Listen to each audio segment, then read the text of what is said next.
taking your time to listen to me. Hey, look, it's great to be back in Queenstown. I was here virtually last week. I gave a speech to the Queenstown Policy Council run by the University of Otago, and down there a couple of weeks ago with the Prime Minister. As I mentioned when I was down a couple of weeks ago, I've come to love Queenstown. Actually, I think you live in an absolutely beautiful part of the world. Having said that, I do acknowledge that a number of you have done it incredibly hard. And what we have tried to do over the last 2 years is give you a level of fiscal support that at least mitigated some of the major risks around having to close up shop. But I do acknowledge that there are many in Queenstown that are really looking forward to the end of COVID. But anyway, thank you for inviting me today to talk at the Queenstown Chamber of Commerce. I'd like to take this opportunity as the Minister for Economic and Regional Development, Small Business, Tourism, to talk about the government's priorities for industry transformation plans, small business, regional economic development, and tourism. And if anyone has any forestry questions, I'm very happy to talk about those as well. As we know, what I'll do is I'll speak for about 15, 20 minutes, and then we'll allow about 40 minutes for questions or comments. So we've got until about 6:30, or as far as I'm concerned. 2022, it's a critical time to focus on New Zealand's economic strategy. As we all know, the government took the hard decision to restrict entry to New Zealand in 2020. You know that as well as anyone. But our health system is holding up, and the health of New Zealanders, it appears, has been well protected. We've fared far better than many other countries, and putting people's health first was also the strongest economic response. And we've been saying that for the last 2 years, and I think it's been borne out when you have a look at what's happened around the world. And there's no doubt that we're now feeling the full brunt of global headwinds. But our comparatively low debt, record low unemployment, and record investments in infrastructure and skills development will all help us support our recovery. But I also know that that also comes with some challenges, which we can talk about a bit later as well. We are in a new place with Omicron, but with vaccination rates above 95% for 2 doses, rising number of booster shots, and with a clear plan in place for the phased reopening of our borders, we've turned what I believe to be a significant corner in the COVID-19 battle. And the thing I say, for the first time in 2 years, that light at the end of the tunnel is actually daylight, and it's not a freight train heading our way. Doing the hard work together, we are ready to welcome the world back to New Zealand, and New Zealanders are ready to reconnect with the world.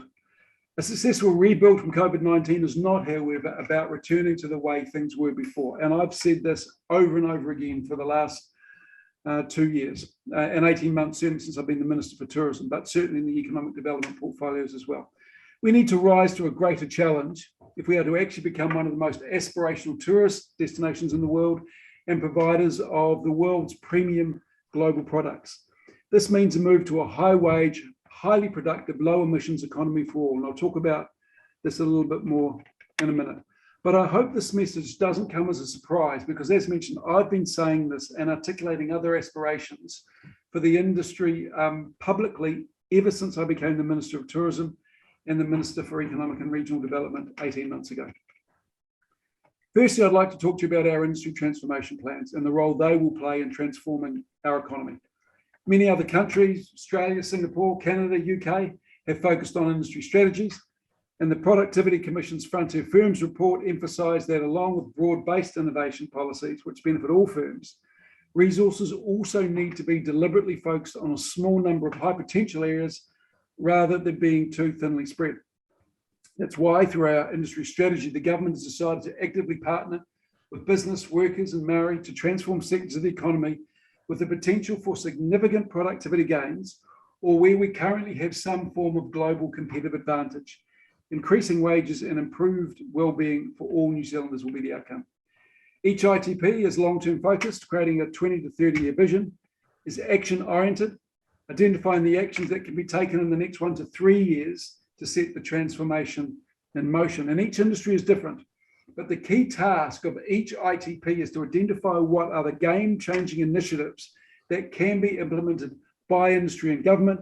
And I know that there are people in Queenstown who are part of our ITP teams. There are 8 ITPs underway. These are industries with significant potential, as mentioned, to contribute to the future economy that we desire and deserve to be. It might be through shifting an existing industry to high value growth, assisting a major industry in transition, or scaling up a smaller high potential industries to be part of our future economy. These ITPs are advanced manufacturing, agri-tech, digital technologies, tourism, construction, food and beverage, forestry, wood processing and fisheries. And the thing I will say is, even though as the Minister of Economic Development, I have oversight over the whole ITP plan, and I'm personally responsible for the advanced manufacturing.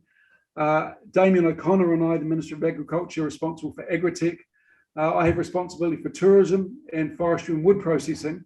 Other ministers also have responsibility for the other ITP. So this is an all of government process. The ITPs are each at different stages of development. A number have been launched and exciting initiatives are already underway. Significant progress has been made across the program. For example, the Agritech ITP was launched in 2020, and in May last year, New Zealand Growth Capital Partners has already invested significantly in Finisterre's $40 million Agritech Venture Capital Fund to support firms' transition from R&D to commercialisation. The digital ITP has been out for consultation over the last month, and early initiatives like the New Zealand Tech Story and Software as a Service community have recently been launched to showcase New Zealand's tech capability to the world and strengthen connections between established and startup firms in the sector. For the advanced manufacturing ITP, the working groups and steering groups have completed the first draft that will be out for consultation soon. Look, I think if we have a look at what's happening around the world, we need to be very, very smart in what we do. You know, there's a line that says we can feed the world. Well, we can't. We can feed about 50 million people. So certainly in the primary sector, I've always believed that we should be targeting only that ultra premium end of the market. But in order to do that, we've got to be really smart in the way we develop our brand, make sure we live those brand objectives. But most importantly, that our brand has a level of integrity that will attract the engaged, the educated, and the enabled consumers to pay a little bit more for stuff from brand New Zealand. And I believe, you know, let me give you one example. When I was Minister of Fisheries, I oversaw the cameras on fishing boats, and a lot of the industry thought this was about compliance. For me, it was, you know, there was a compliance element, of course there was, but there was also a really big marketing component to this. So when people in, you know, China or Chicago or wherever bought New Zealand fish, they knew that they were buying fish from the only fully sustainably managed fishery in the world. It's these sorts of global competitive advantages that we've got to figure out where we can actually achieve and go hard. But this will take a full partnership between the government and industry and iwi. We'll be working across government portfolios together with our partners to deliver transformation through the ITPs. We will consider, for example, investment, innovation, infrastructure skills, and access to capital to provide an enabling environment and ecosystems to lift productivity, scale up, and create good, high-value jobs. While each ITP is industry-specific, of course, this work is allowing us to identify and leverage common challenges or opportunities. And in this way, the ITPs have the potential not only to transform individual sectors, but also to catalyse transformation in the wider economy. I'll talk a little bit more about the tourism ITP shortly. But I really see these as critical enablers of our global competitive advantage going forward. Small business support. Let me give you a little bit of an overview of what's happening there. We know COVID-19 has been especially tough on a number of small businesses. At the firm level, we're focused on making it easier for firms to do businesses as they help New Zealand transform. We do this by focusing on a number of things. Internationalisation and innovation as major growth enabling activities. Lifting dynamic management capabilities to be more productive and more sustainable and inclusive. Ensuring challenges of our shallow capital markets are addressed so that firms have the finance they need to grow. Supporting SMEs to thrive and grow, and particularly to build their capability to undertake digital commerce, and reduce regulatory burdens for businesses to make it easier to do business with government. And I've been saying this I've been the Minister of Small Business for 4.5 years. And I probably said this in Queenstown, Ruth, when I came down, but I've always believed that this is possibly the last generation of business owner, small business owner, that will survive, let alone thrive, without being digitally enabled. And while COVID has brought challenges and disruption, small businesses have shown their resilience and ability to adapt. And the uptake of businesses using government platforms to help do businesses more effectively is increasing. And what I would urge anyone to do who doesn't know how to start that digital journey, or who has started that digital journey but wants to continue and build a lot further, then I would go to the Digital Boost program. This is an amazing program designed to build digital capability among our small businesses, and it continues to grow. There's nearly 45,000 small business trainees signed up, representing nearly 28,000 businesses. And the Business Connect platform, which streamlines a firm's experience in dealing with government and multiple agencies, doubled its user base in 2021 to over 60,000 businesses. But there's a number of other stuff we've worked in: capability support and reducing regulatory burden through the New Zealand Business Number, Better for Business, Business Connect. Now, Business Connect is as mentioned, fantastic platform. Business.gov.nz. I'm assuming there's a whole raft of business owners that have got the business.gov newsletter. That's sent out to around about 800,000 email addresses and things like e-invoicing. But the reason I talk about the importance of digital enablement is everything the government is doing in terms of small business innovation is based on digital platform. And that includes paying your taxes. I would say in 3 years, you will not be able to deal with central or local government unless you are e-invoice enabled. And so, I know there's a whole lot of people, and this includes me, who went through school when computers were there for the nerds. Computer and digital technologies are an integral part of not only doing but growing businesses. So go and have a look at that Digital Boost program if you're not aware of it, but you feel as if you need a little bit more upskilling in this, and it's free, of course. 2022 will be another busy year as we support SMEs to recover and rebuild from the impacts of COVID-19. And we're going to do this with using some of these tools. So I talked about business.gov.nz. This will continue to provide advice to businesses, and so I would look out for this. The COVID-19 protection framework, and particularly for the Omicron variant, they send out a newsletter every time something changes. So if you see something come into your inbox from business.gov.nz, my advice is just open it up and take a look at it. It really is fantastic information. We'll support SMEs to thrive and grow, and particularly to build their capability to undertake digital commerce by using free tools like Digital Boost Educate. We're launching something called Digital Boost Checkable. And this is a tool to provide small business owners with a customized digital action plan that will enable them to make informed, confident decisions about the next steps on their business digital journey. One of the things that I have the privilege of doing is I chair the OECD's Digital for SMEs working group. And so I get to see what other countries around the OECD are doing in terms of their digital support. And every single country recognizes the value, but also the necessity and the urgency of providing tools for their SMEs to allow them to go global, but certainly work digitally. So this is one of these things where if we don't get it, then we'll miss out on opportunities. But we can, we can be ahead of the game in a lot of the work that's going on. In fact, there's a number of countries, including the OECD organization, that have taken a look at our Digital Boost and want to see how they can adapt it to work in their countries. We're also going to work to improve access to finance for SMEs, and the Minister, Grant Robertson, and I are working to ensure that the challenges apparent through our capital markets are addressed so that firms have finance they need to grow. So watch the space on this. We're also requiring central government agencies to pay 95% of their invoices within 10 days.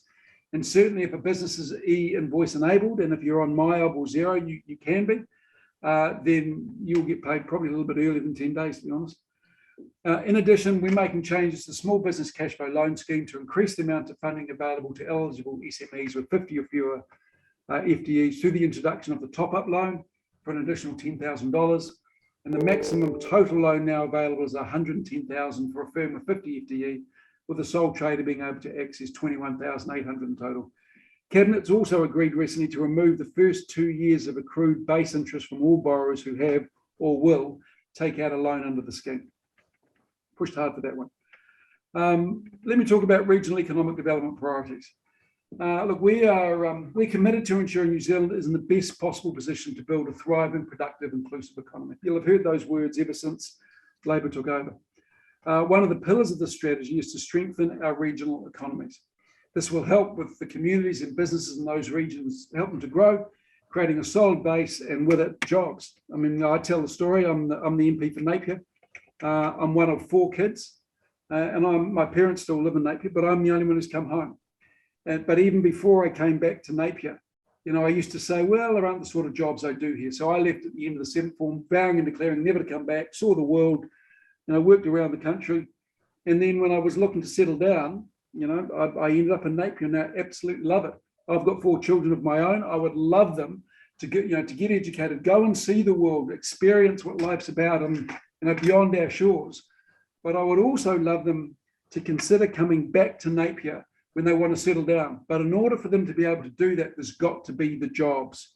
And so this is a really big priority for the government. We're doing this by accelerating investment into the regions, helping initiatives that support national government priorities, it's a small n obviously, so they can strengthen their local economies. Last year, we reached a significant milestone with the government investment in regional economic development projects since 2018, paying out $2 billion for approved projects. As support for jobs, businesses and infrastructure steps up a gear. While the $2 billion achievement is impressive, it's only half the story. There is another $2 billion in investment still in the pipeline. So this money's been appropriated, it's been approved, but it's in the pipeline which will be paid out over the lifetime of these projects. And there's about, you know, there's over 1,700 projects up and down this fantastic country. But simply put, we're aiming to improve community prosperity by helping create a step change in the regions to increase economic activity. And we're doing this because our regions are an important part of New Zealand's economy. You know, we used to hear if Auckland's doing well, the country's doing well. I flip that on my head. I think if our regions are doing well, then the country's doing well. Yet despite their importance and contribution to our national good, sadly, I believe the regions have been neglected for details. And as mentioned, I'm a provincial boy. Now, I'm going to get political for one second. And it's worth noting that in 2016, I've got to say this, the previous national government had publicly stated that they planned to invest $94 million over 4 years to 2020 across our regions. So I think that our $4 billion trumps us, including improving New Zealand's infrastructure, a vital part of our regional investment plan and spending, which was long overdue. So 94 million versus 4 billion, ask yourself. Anyway, the sad fact is that New Zealand has a huge infrastructure deficit. Some economic experts put this deficit at an eye-watering $75 billion, about a quarter of our annual GDP. What it means is that New Zealand is still consistently ranks below Australia and other OECD nations in terms of infrastructure spending. We're improving the situation and have already put nearly $1 billion into more than 100 rail and road projects. We're upgrading art galleries, museums, establishing food hubs and laying down ambitious new cycleways. And you know, some of the things that I've been doing down in Queenstown are looking at your cycleways, man, they're impressive. But we're backing innovative scientific research and engineering projects and building new factories. And importantly, in these times of rapid climate change, communities are being protected from floods and rising sea levels.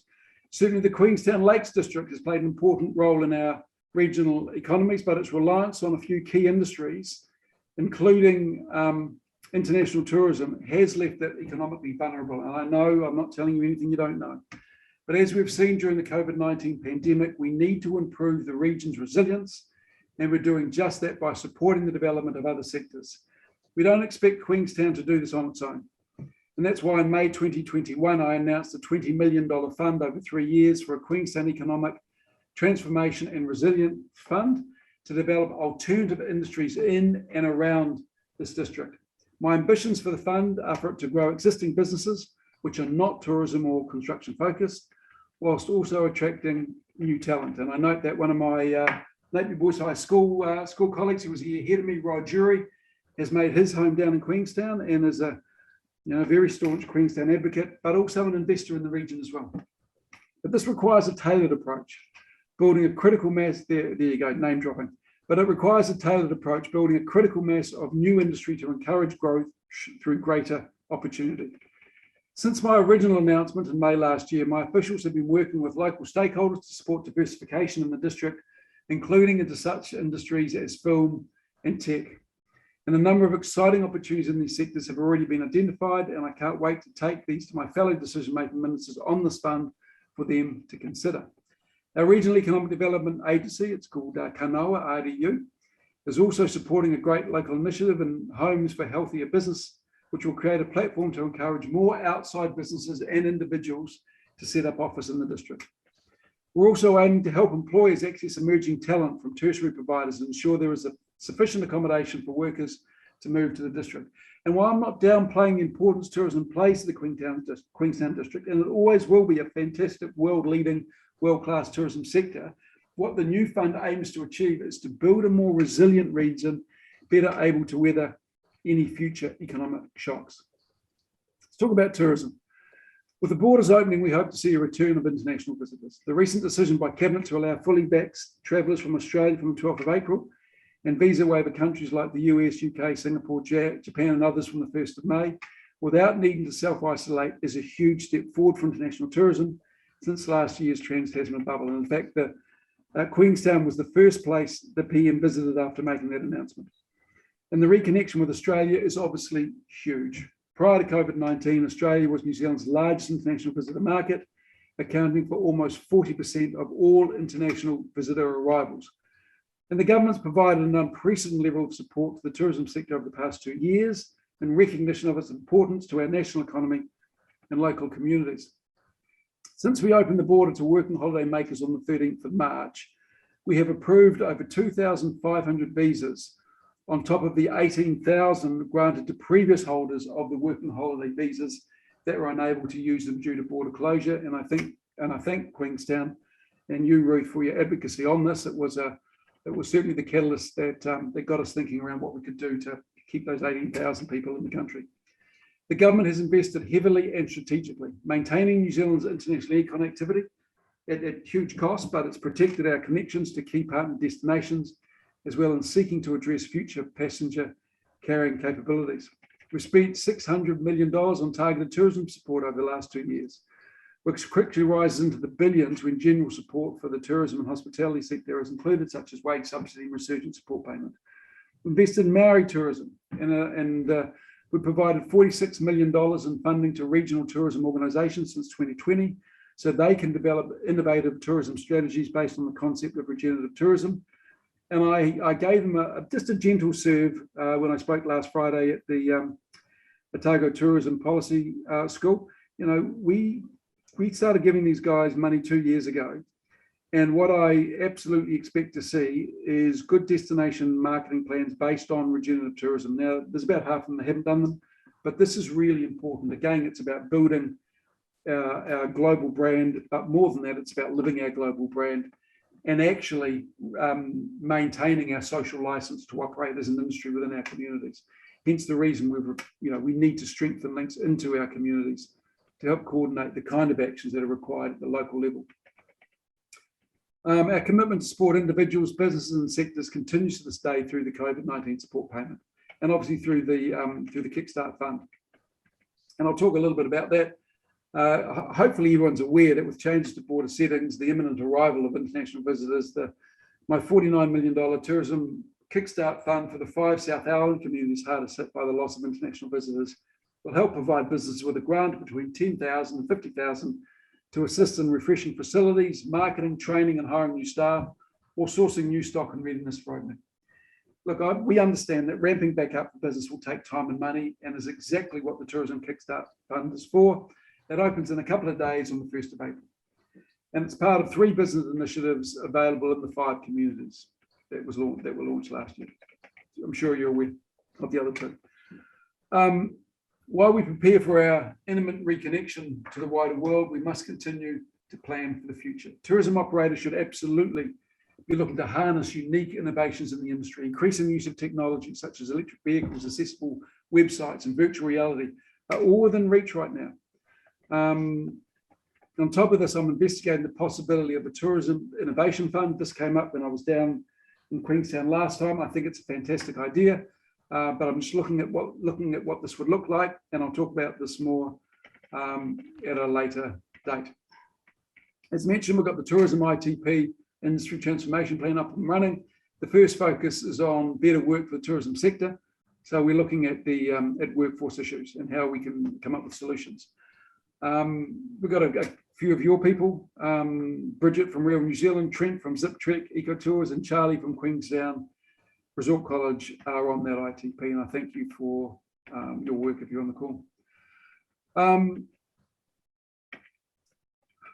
The ITP second phase, whilst I said the first phase is going to be on the workforce, the second phase is going to be on the environmental impact, and we're working to there.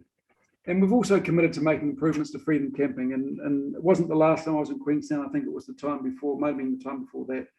I had a look at the work that the Queenstown District Council has done with their freedom camping site on, on the lakefront. Fantastic. I take my hat off to you. I think that's an amazing initiative. When in tough times, it might have been, easy for the council to sell that land down. No doubt it's worth an absolute fortune, but the fact that they've left that aside for ordinary Kiwis who can't afford to stay in a flash hotel, I think is amazing. But there's still a parliamentary process to go through with the freedom camping stuff, but I'm hoping it'll be in place for next summer. But as international visitors return, we can't allow ourselves to fall back into the old ways, and I'm adamant about this. It doesn't help our communities, our kids, or ultimately tourism as a whole, and it certainly won't allow us to become the premium destination we have the potential to be, and what I have articulated over the last 18 months that I'd like us to see us become. There's real potential in the tourism industry to become low carbon, high skilled, high wage, to lead the world in this area, to be number one. Just to close, while the last 2 years have been tough for businesses across the country, particularly here in Queenstown, the challenges also present us with a huge opportunity for change. They really do. Look, I know that I'm speaking quite quickly. There's a lot to cover. I've only got 20 minutes and I've already taken half an hour. But I'm happy to elaborate in a slower cadence on some of the things that I have spoken about. But the last thing I want to say is we open up to the rest of the world again. We must take this opportunity to shift our economy to a high wage, high productive, low emissions economy for all. As I've just outlined, there's a significant amount of work across all my portfolios to transform our economy.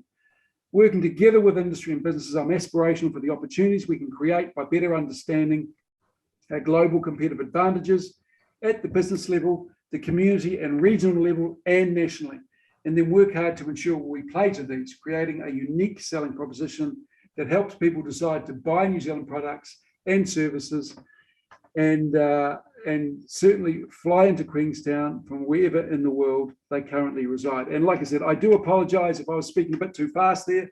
There's a lot to cover.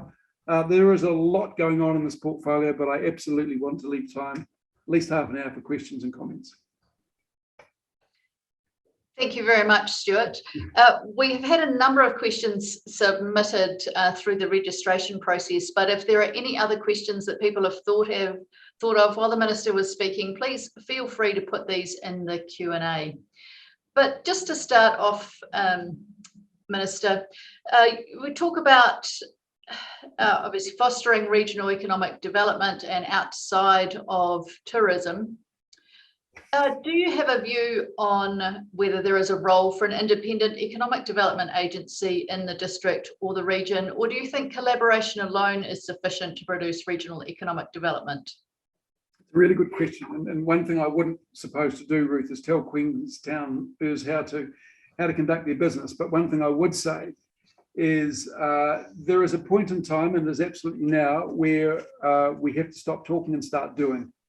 And as mentioned, I mean, in the $20 million fund that I put forward for diversifying the economy, I don't think we've spent close to that $20 million. And I've said to my team, I would like to see some projects put before me, and quickly.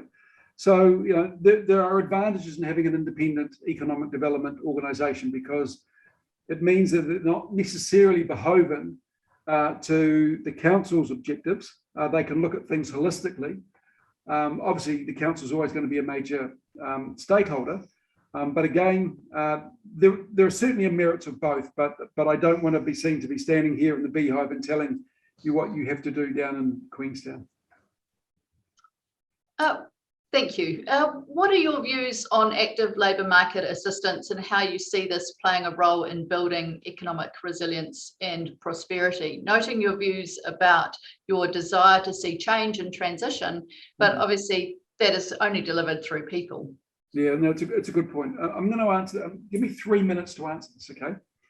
And you'll know where I'm coming from. So the predominant economic philosophy for the last generation really has been the Washington Consensus, and that is about the government gets out of the way, let the markets do what markets do, and the government's only really intervene if there is market failure there or something is going terribly wrong. There's a new consensus that came out, and if you're interested in this, I would Google the Cornwall Consensus. It was the latest work that came out of the G7, so it's supported by the big players in town, and it's a move from the government has no role to play in the market unless there's failure, to a much greater role for government to play, working proactively with markets to make sure we get the outcomes that are great for all our communities. And a big part of that, Ruth, I think, is active labour market interventions. And that is, again, we're not going to stand back and let the market determine the best outcomes. We will work with market participants and players to determine best outcomes for all our communities. So there are no losers, and it's really what the ITPs are about. It isn't about the beehive or the bureau politicians in Wellington telling people what must be done, but nor is it us standing aside saying it's up to you now, go forth and conquer, and we'll see you next time there's a crisis. We absolutely need to work together, both in training, the apprenticeships being free, 100,000 people undertaking apprenticeships, but also working really hard to ensure those who aren't in work get into work. Thank you. You've talked about the Resilience and Diversification Fund and Home for Healthier Business, which are both great initiatives, but they are designed around attracting existing businesses and also supporting commercial opportunities. It's great to hear that you are considering a tourism innovation fund, and obviously, we're all aware that some things will go ahead and some things will work and some things won't. Queenstown, as we know, faces a number of barriers to entry, from its geography, distance to markets, housing affordability, etc. Is there an appetite to consider investing in incentives to support the economic transition of the region?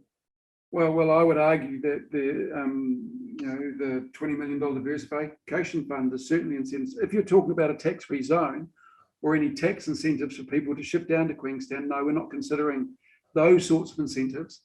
But I actually believe that Queenstown has a pretty powerful value proposition to attract people in. Talking to people like Rod and Olivia and others who are thinking about how to really energize Queenstown's innovation community. There are a lot of ideas out there. And what we're really keen to do, and this is where this $20 million fund came in, Ruth, is sit down with the thought leaders, including yourself, of course, the thought leaders in Queenstown, and say, hey, how do we work together to ensure that we can get businesses down here? Now, we're not going to pay for moving bans, but we may underwrite rent, or we may, underwrite your 2-year lease, or we may help with loans or equity to allow you to buy kit that will take you to the next stage. So there are ways and means we can do this, but if you're talking about tax-free zones, no, but if you're talking about loans, equity and other measures, then they're all on the table.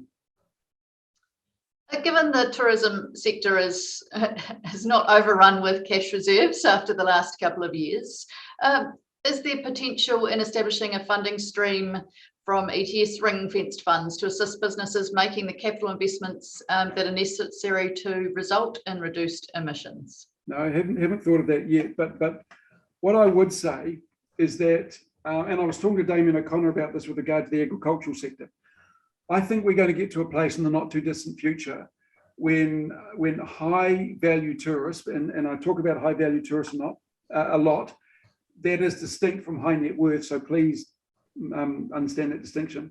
But high value tourists are going to ask the questions, is this a carbon neutral venture? Are we coming to a country that values carbon neutrality or certainly reducing carbon emissions? And I think those who are innovating themselves will end up with some form of powerful competitive advantage. So I would urge anyone who has the ability to take carbon out of their business to do so, because I think that will help you gain some form of competitive advantage that high value tourists are going to be demanding in the not too distant future. You've spent a lot of time in our region over the last few years and met a number of the players and stakeholders and local residents. What's your perception of the biggest barriers and opportunities for economic diversification in the region? I think your power supply. I mean, I came down there and did a week-long Institute of Directors course, and I'd heard about this power supply issue, that this is the integrity of the power coming across the ranges. And I think the power went off once or twice when I was there. And if you're running a really high-tech business, you've got to have security of power. I think that's so infrastructure. And when I talk about infrastructure, it's not just roads and pipes. It's it's power and internet and all this fantastic stuff that will attract the really innovative, high-end investors and developers. That's one of the things. I do think that you afford a lifestyle that is attractive to a certain sort of person. And again, I don't mean to talk about this guy, but to me, he sort of epitomizes what I'm talking about. You know, Rod is out there, he's investing, but he loves his mountain biking, his surfing and his water. I've met a couple of other people, entrepreneurs, and one American chap in particular, who is in Queenstown, but is working remotely because he loves the lifestyle. I mean, he's a skier and he's a mountain biker, but he's bringing up his kids there. So I think the lifestyle proposition for investors is powerful. One thing I would say, though, a real barrier is affordable accommodation. And I know in my role as a member of cabinet, we've fast-tracked a number of developments through the RMA process. They still have to go through other processes, of course. So I know that there are a number of houses either being built or on plans or have been built. But I do think that is an issue in terms of allowing those who service key industries and certainly tourism to have a decent standard of living. Yes, well, even billionaires like to eat out at restaurants and cafes that have people who work in them that need to live. If the shovel-ready projects that were funded within Queenstown, and we certainly appreciated the shovel-ready funding that was made available, were predominantly civil projects, which, as we know, do not touch a huge array of people, nor are huge economic contributors. Would there be the potential for the government to consider, outside of innovation, actually supporting innovation in infrastructure like alternative power supplies or potentially alternative housing within the area? I won't say no. I mean, give me a proposal and let's see where it leads. I mean, there's a number of things that we're considering as a government at the moment, and certainly if it takes carbon out of the environment and carbon out of our economy, then we're open. There are a number of funds that are open to businesses that want to achieve that. So that may go against what I just said earlier, but what I am talking about is is large scale projects. And in terms of the shovel ready, I do acknowledge a lot of them were civil, but all we did is approve projects that were given to us. So these were the projects that were presented. We were happy to fund them, and away we go. But look, it's never out of the realms of possibility, Ruth. So let's look at innovative ways to overcome some of the issues that I talked about, but certainly that Queenstowners know much better than I do. Bringing the questions back to more the near term as opposed to longer term and transition, can you provide any insight onto the path out of red traffic light settings? Well, I think the Prime Minister herself has said that Cabinet is going to consider the settings framework, sorry, not the framework, the settings themselves, on the 4th of April. Keeping in mind, and people have tended to forget this, is that the settings were purely put in place to allow us to manage in our communities with the presence of COVID, but understanding the stresses on our health system. And so, until we understood what stresses COVID was placing on our health system, it was very difficult for us to move down. Now we have a much better feel for what is happening across the country. And so with, armed with that data and those data, I should say, and the information, Cabinet can make a better decision on whether we move from red to orange. The sad thing about this, Ruth, is that red was supposed to be about still allowing people to go to their cafes, their local restaurants, down to retail stores and spend in the way that they would ordinarily. but just take the measures like, mask wearing and social distancing and hand washing into play. Unfortunately, what's happened is that a lot of people with COVID in the community have taken a very risk-averse stance, and who could blame them, and stayed away. So, one of the things I do as a local MP is, instead of meeting constituents in my office, I try to, just go to a whole lot of local cafes and meet them there. But once, I think everyone has a better understanding of where COVID is heading, I think that will remove, I was going to say the level of fear. Maybe that's a little harsh, but certainly people are a little bit reticent to go out to places where there are a whole lot of other people. But 4th of April, watch the space. I think that's when Cabinet is assessing the red settings. Certainly encouraging your government departments that it is safe to travel would possibly be a good start at us seeing some more movement around the country and being able to meet people face to face. Ruth, the next time I speak to the Chamber, I promise it'll be face to face. I would much prefer to come down there and eyeball your members, have a glass of wine afterwards and talk about the issues than be on Zoom. Zoom has a place, of that there's no doubt, and it's better than nothing. But I'm with you. As soon as people can get back to the office and back to work, the better for all of us, and certainly those who rely on the inner city workers to be in the office from 9 to 5. We've just had another question come in that you seem frustrated by the pace of destination management plans, but to get all the players to buy into a new way of working is a massive task, especially in our district. How do we balance your desire for pace and the need to take the time to create new collaborations? Look, I don't think it's that difficult, if I'm honest. I know there are a number of key stakeholders across a wide range of industries and areas. And I'm not just talking about tourism, because, when you're talking about tourism in a place like Queenstown, it affects everyone, right? But, I think it's taken too long for a number of these organisations to put the meat on, or to come up with a framework and then go out and consult and put the meat on that framework, put the meat on the bones of, of a decent strategy, and then articulate that in a way that everyone buys into. It's not easy, because I'm asking regional tourism organisations to do things differently. But, we've talked about 2 years here, 2 years where places like Queenstown in particular, have suffered a lot. And certainly pre-COVID, and, let's not hide these facts, in the latest survey pre-COVID, 70% of people in Queenstown said there were too many international tourists. I mean, that's the facts. And so in terms of building tourism back in Queenstown, the RTO needs to understand some of those frustrations that existed beforehand, seek to find solutions to those issues, and then get buy-in from all stakeholders, whether it's the Chamber of Commerce, whether it's the local business people, or those who are just, can't find a park at any time of the day. But, it is about consulting. It's about painting a vision. But it shouldn't take 2 years to do. It shouldn't even take a year to do, in my view.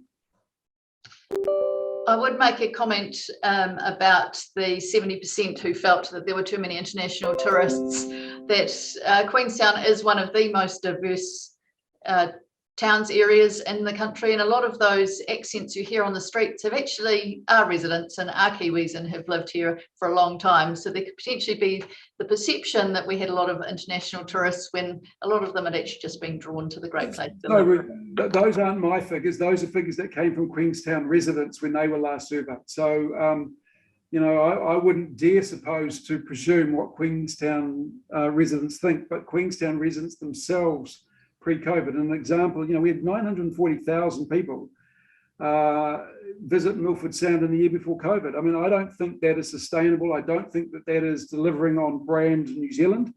When you consider that, I would wager 50% of the posters advertising our wonderful country in real estate offices and businesses around the world are based probably on iconic Milford Sound or Mount Cook or the Queenstown scenery you see. So if we don't live that brand, if we don't live up to our brand promises, then there is only one way, and it's down. Hence the reason why I keep talking about high value tourists.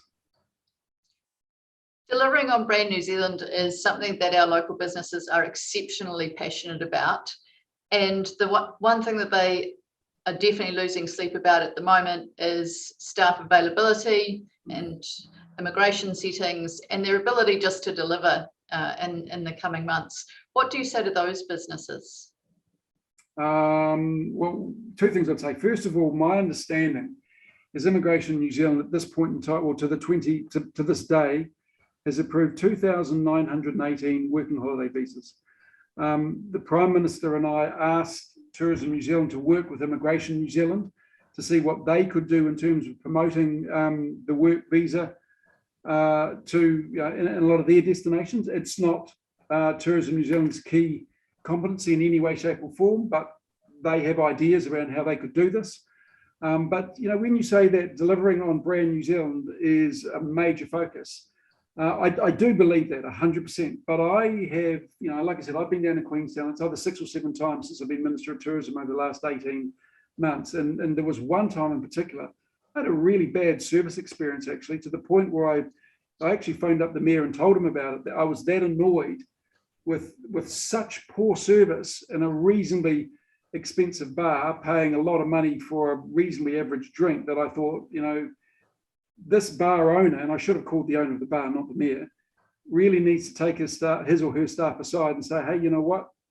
You need to deliver on the brand promises we're making as a business.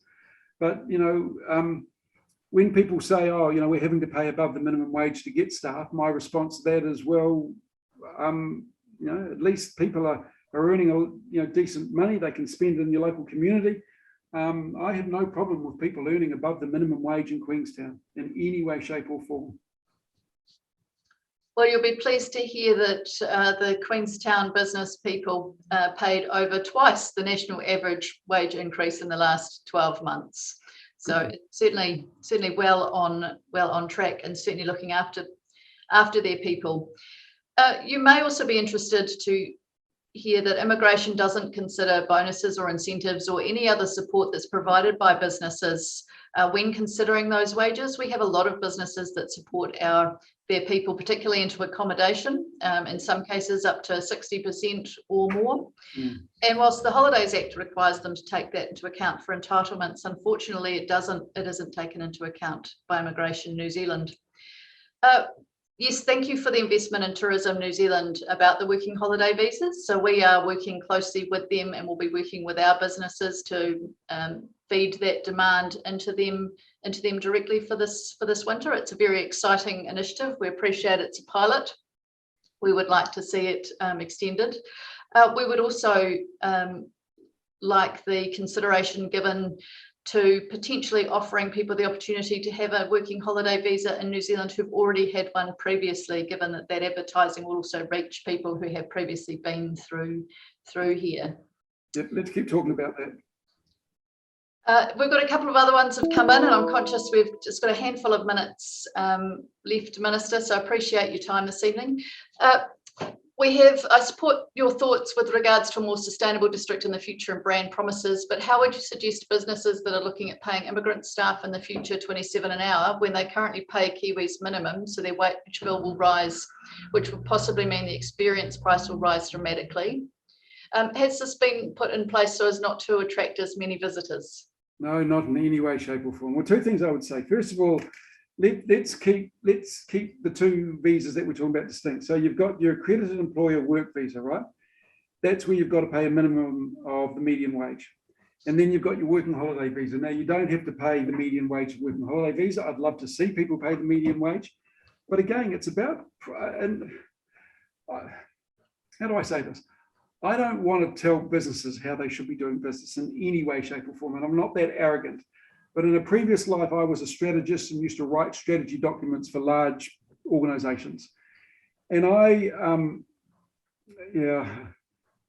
look, all I will say is that we've provided a reasonable amount of money to Queenstown businesses that will allow them to take to get an expert to take a good hard look at their business model and determine if in fact it is fit for purpose in a post-COVID world. And those of you who haven't taken up that funding, but are worried about the viability of your business model, certainly under the accredited employer work visa, if that's the route you want to go down, then I would urge you, because the scheme isn't open for that much longer, but I would urge you to take advantage of that opportunity and get an expert to take a look at your business model. And if there are costs that can be taken out or efficiencies that can be gained, then, you know, the offer is there for us to pay for someone to take a look to see if in fact you could run your business more efficiently. But you know, I'm not going to tell people what they should and shouldn't do, but I do think it would be a wise move if people are concerned to seek expert advice that we will pay for.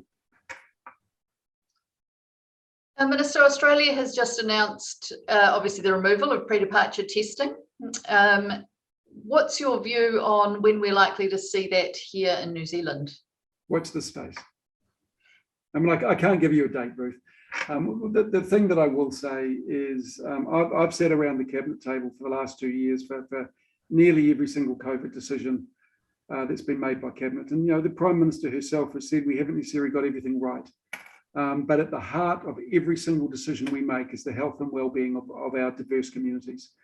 And, you know, we make decisions with that at the forefront of everything we do, and keeping in mind every single cabinet paper that we review and are asked to make a decision on. There is information in there from Treasury, from MSD, from MB, from WorkSafe. So there is a lot of information and a lot of detail and data that we are asked to consider when we are required to make decisions on either increasing or relaxing COVID measures. So, you know, we're moving as fast as we believe we should be moving. That's all I'll say. But again, please don't think that we've gone to sleep on this. This is still at the forefront of a lot of cabinet business as we sit around that cabinet table and you know, talk and debate about what the future will look like and what we need to do to keep our community safe. Minister, one of the challenges that businesses found in gaining financial support, and even when it was government backed, is that lending, of course, is always subject to bank criteria. Would there potentially be future opportunities to consider alternate government backed financing to support investments in businesses to help them transition? Yes, there will be. And it's something the Minister of Finance and I are working on at this point in time. I mean, I can't make any announcements at the moment, but we do recognise that with shallow capital markets and banks that I don't think are particularly friendly to business investors, we believe there's a gap in the market. I asked MB in my role as Minister for Small Business to do some analysis in the space, which they've done. Hence the basis of the work that the Minister of Finance and I are undertaking at this point in time. So it's very, in terms of my small business hat, but also I recognise there are periphery tourism and economic development portfolio responsibilities there, but it's something we are aware of and that we are looking at. Thank you very much for your time this evening, Stuart. Really, really appreciate it. The last points I would leave you with is we would certainly appreciate continuing to talk about how we can support people with staffing. We know that we live in a globally competitive environment, not just for businesses, but also for people.